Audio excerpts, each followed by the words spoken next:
भी कंपटीशन अड्डा में, जैसा कि जो पुरानी क्लासें हैं अपनी उसमें से मध्य प्रदेश के वन, मध्य प्रदेश के पर्वत, पहाड़ियाँ, झीलें, सभी प्रकार के जितने भी टॉपिक थे उनको कंप्लीट कर लिया। आज का जो मुख्य रूप से टॉपिक है अपना वो है भारत के राष्ट्रीय उद्यान।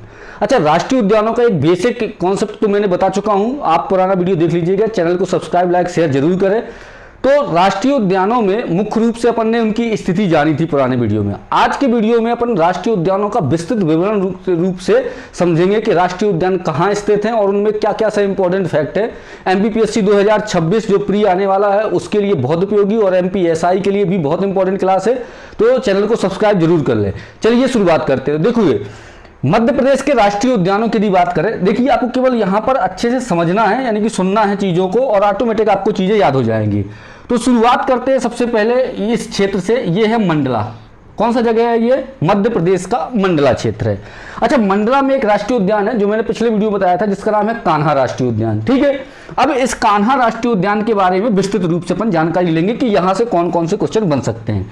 तो सबसे पहला इसका एक चीज याद रखनी है कान्हा राष्ट्रीय उद्यान की, कि ये कितने वर्ग किलोमीटर क्षेत्र में फैला हुआ है। तो ये है 940 वर्ग किलोमीटर क्षेत्र में जो है तो कौन सा कान्हा राष्ट्रीय उद्यान फैला हुआ है। कितने वर्ग किलोमीटर क्षेत्र में? 940 वर्ग किलोमीटर क्षेत्र में फैला हुआ है। तो पहला फैक्ट बहुत इंपॉर्टेंट है।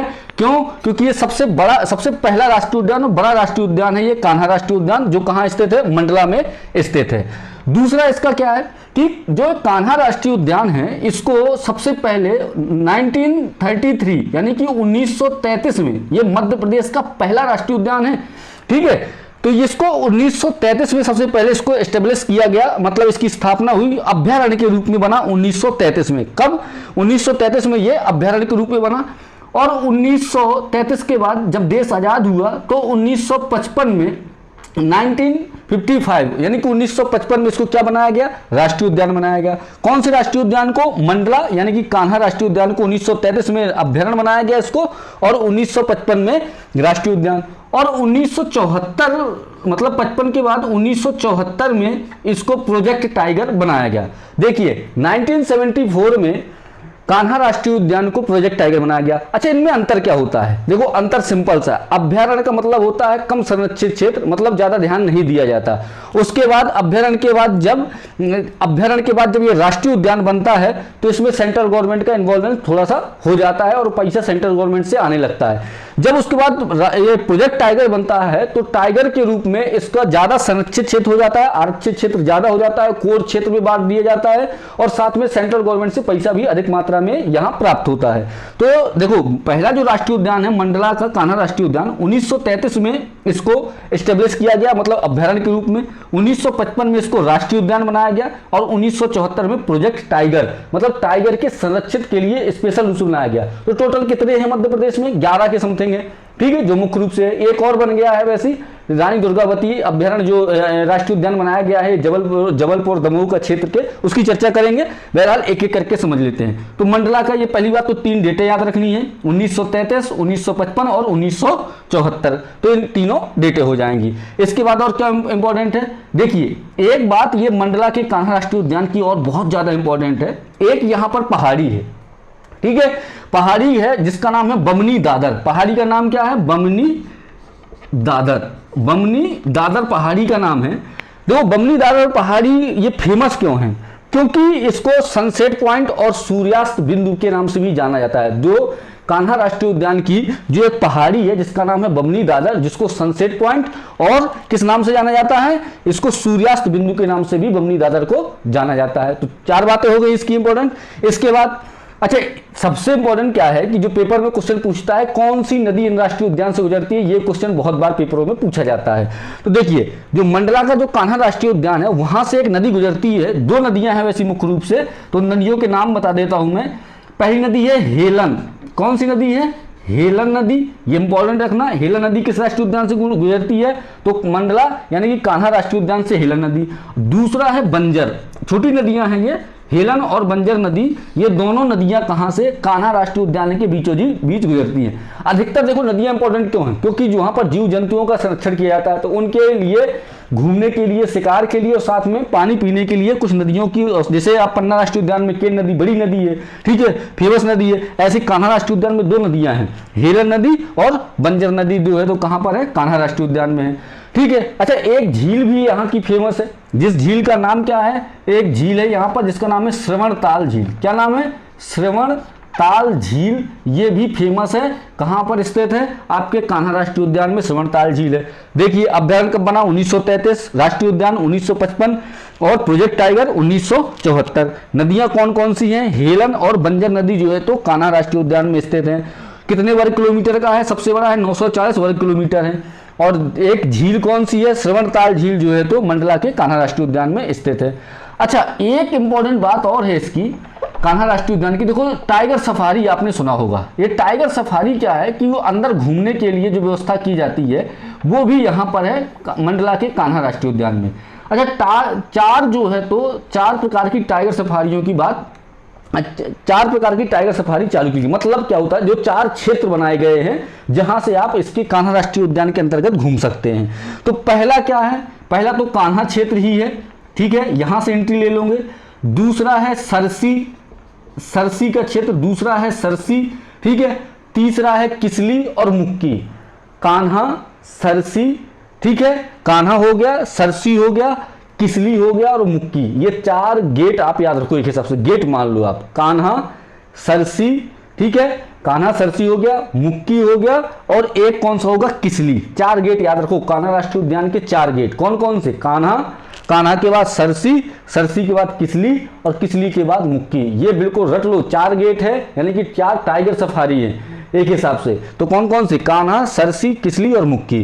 तो ये है आपका कान्हा राष्ट्रीय उद्यान। अब कान्हा राष्ट्रीय उद्यान को एक बार रिवाइज कर लेते हैं बहुत आराम से। जो कान्हा राष्ट्रीय उद्यान की स्थापना 1933, टाइगर राष्ट्रीय उद्यान कब बना, 1955 और टाइगर प्रोजेक्ट 1974। इसमें झील कौन सी है इंपॉर्टेंट, श्रवणताल झील है। नदी कौन सी है, नदी है आपकी हेलन व बंजर नदी कान्हा राष्ट्रीय उद्यान पे है, ठीक है, और झील श्रवणताल झील। अब कान्हा राष्ट्रीय उद्यान का मुख्य रूप से क्या इंपॉर्टेंट है, तो कान्हा राष्ट्रीय उद्यान में 4 टाइगर सफारी है। कौन कौन सी हो गई, पहला कान्हा, दूसरा सरसी, ठीक है, और मुक्की, ठीक है, कान्हा, सरसी, मुक्की और एक कौन सी है, एक है किसली। तो 4 कान्हा राष्ट्रीय उद्यान में 4 टाइगर सफारी है। कौन कौन सी, कान्हा, सरसी, किसली और मुक्की। मतलब क्या है कि 4 गेट कान्हा राष्ट्रीय उद्यान के याद रखने, कान्हा, सरसी, किसली और मुक्की, 4 गेट हो गए। तो ये इस तरीके से कान्हा राष्ट्रीय उद्यान से यदि कोई भी क्वेश्चन बनेगा तो वो आपसे क्या हो जाएगा, बन जाएगा और सही क्वेश्चन हो जाएगा। इसके बाद कान्हा के बाद एक राष्ट्रीय उद्यान देखते हैं, यहाँ पर माधव राष्ट्रीय उद्यान है। कौन सा राष्ट्रीय उद्यान, माधव, यानी कि शिवपुरी में स्थित है। अच्छा, माधव राष्ट्रीय उद्यान कब बना, 1958, 1958 में माधव राष्ट्रीय उद्यान की जो है तो स्थापना की गई थी। कब, 1958 में। उसके बाद अच्छा, माधव राष्ट्रीय उद्यान का सबसे इंपॉर्टेंट बात ये है कि यहाँ से एक नेशनल हाईवे गुजरा हुआ है जो सबसे इंपॉर्टेंट है। पहले सबसे बड़ा था जिसका नाम है NH3, नेशनल हाईवे 3 जो है तो गुजरा हुआ है। कहाँ से, ये माधव राष्ट्रीय उद्यान जो शिवपुरी में स्थित है वहां से नेशनल हाईवे 3 गुजरा हुआ है शिवपुरी से। और इंपॉर्टेंट एक सिंपल सा आप जानते होंगे, जॉर्ज कैसल भवन कहाँ स्थित है, शिवपुरी, यानी कि माधव राष्ट्रीय उद्यान पे। नदी कौन सी है, ये इस उद्यान की इंपॉर्टेंट हो जाती है, माधव राष्ट्रीय उद्यान की। जो नदी का नाम है मनिहार नदी। कौन सी नदी है, मनिहार नदी की जो निकलती है किस राष्ट्रीय उद्यान से निकलती है, शिवपुरी से। जैसे कान्हा राष्ट्रीय उद्यान से कौन सी नदी थी, हेलन व बंजर नदी, और उसी तरीके से माधव राष्ट्रीय उद्यान से कौन सी नदी है, मनिहार नदी है, ठीक है। और एक और है माधव सागर। माधव सागर भी कहाँ स्थित है आपका, माधव सागर स्थित है माधव राष्ट्रीय उद्यान, यानी कि शिवपुरी में जो माधव राष्ट्रीय उद्यान है। और एक झील भी यहाँ की इंपॉर्टेंट है, तो मतलब सांग सागर झील किस राष्ट्रीय उद्यान में स्थित है, सीधा सीधा क्वेश्चन पूछता है तो आपको पता होना चाहिए कि शिवपुरी में स्थित माधव राष्ट्रीय उद्यान पे सांग सागर झील जो है तो स्थित है। इसके बाद कौन सा आ जाएगा आपका कि सांग सागर झील वाला अगला क्वेश्चन है यहाँ पर जो माधव राष्ट्रीय उद्यान से बनता है कि मध्य प्रदेश के, क्वेश्चन समझिएगा, मध्य प्रदेश के संपूर्ण राष्ट्रीय उद्यानों में से कौन सा राष्ट्रीय उद्यान है जिन पर पशु घनत्व सर्वाधिक है? टाइगर घनत्व की बात नहीं हो रही है, यही कंफ्यूजन हो जाएगा। टाइगर घनत्व आपको पता है बानोगढ़, बट पशु घनत्व सर्वाधिक किस राष्ट्रीय उद्यान में पाया जाता है? तो उसका सही आंसर हो जाएगा आपका माधव राष्ट्रीय उद्यान, जो शिवपुरी में स्थित है।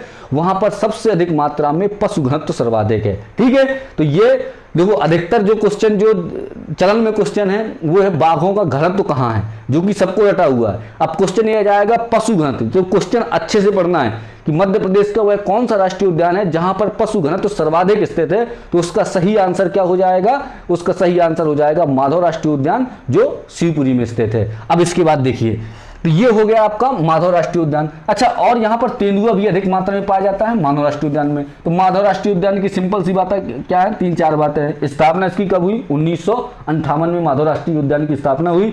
उसके बाद क्या है, NH3 माधव राष्ट्रीय उद्यान से होकर गुजरता है। और फिर आगे क्या है, मनिहार नदी माधव राष्ट्रीय उद्यान पर स्थित है। और जॉर्ज कैसल भवन, सांग सागर झील माधव राष्ट्रीय उद्यान पर स्थित है। पशु घनत्व सर्वाधिक माधव राष्ट्रीय उद्यान में है। तेंदुआ जो है माधव राष्ट्रीय उद्यान में है। तो ये हो गया है आपका माधव राष्ट्रीय उद्यान। अच्छा, माधव के बाद अब यहाँ देख लीजिए पन्ना राष्ट्रीय उद्यान के बारे में। देखो, पन्ना राष्ट्रीय उद्यान की स्थापना की बात करें तो 1981 में ये राष्ट्रीय उद्यान बना था। 1981 बहुत इंपॉर्टेंट डेट है, याद रखना। और पन्ना राष्ट्रीय उद्यान अपने आप में बहुत इंपॉर्टेंट है। ठीक है, तो पन्ना राष्ट्रीय उद्यान कब बना? 1981 में। इसको प्रोजेक्ट टाइगर बनाया गया 1994 में प्रोजेक्ट टाइगर के रूप में भी इसको बनाया गया पन्ना राष्ट्रीय उद्यान को। ठीक है, अच्छा, पन्ना राष्ट्रीय उद्यान को बायोस्फीयर रिजर्व के क्षेत्र में, जो वहां का जंगल है उसको बायोस्फीयर रिजर्व के क्षेत्र में रखा गया। कब रखा गया? 2011। तो 3 डेटें हैं पन्ना राष्ट्रीय उद्यान से जो याद रखनी है आपको।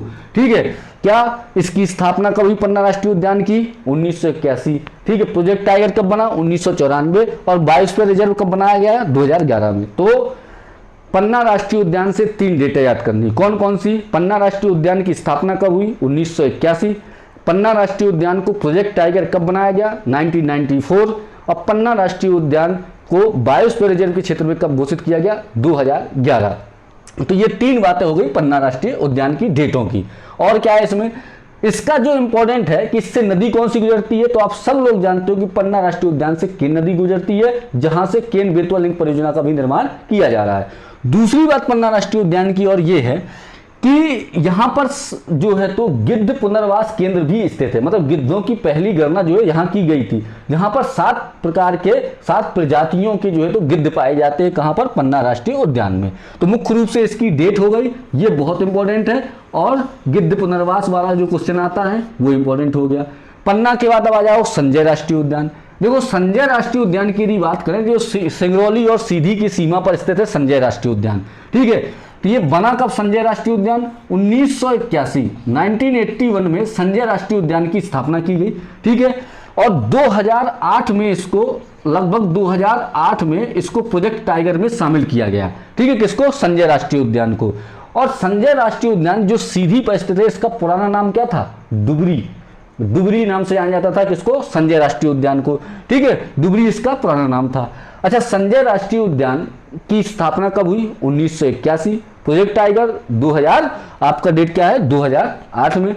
और इसका संजय राष्ट्रीय उद्यान का पुराना नाम क्या था? तो संजय राष्ट्रीय उद्यान का पुराना नाम दुबरी राष्ट्रीय उद्यान के नाम से संजय राष्ट्रीय उद्यान को जाना जाता था। जैसे पेंच राष्ट्रीय उद्यान को इंदिरा प्रदर्शनी के नाम से जाना जाता था, उसी प्रकार से संजय राष्ट्रीय उद्यान को दुबरी के नाम से जाना जाता था। ये बात हो गई। अब संजय राष्ट्रीय उद्यान में सबसे इंपॉर्टेंट बात क्या है कि इसमें 80% के समथिंग साल के वृक्ष पाए जाते हैं और 20% मिश्रित वन है। अब आप कहोगे ये पढ़ने की जरूरत क्या है? इसलिए पेपर में क्वेश्चन आ चुका है क्योंकि मध्य प्रदेश में सागौन के वृक्ष हैं अधिक मात्रा में, 19% के समथिंग, साल के वृक्ष 4% के समथिंग, जो वन मैंने पढ़ाया था आपको। ठीक है, 19.8% के समथिंग सागौन है, फिर साल है 4% और मिश्रित वन है बकाया।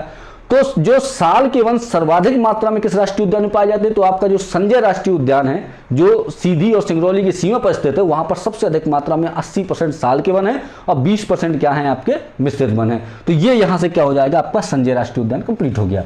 अब संजय राष्ट्रीय उद्यान के बाद आ जाओ जो बहुत फेमस राष्ट्रीय उद्यान है, बहुत सुंदर राष्ट्रीय उद्यान है, बांधवगढ़ राष्ट्रीय उद्यान, जो कहाँ स्थित है? बांधवगढ़ राष्ट्रीय उद्यान स्थित है उमरिया में।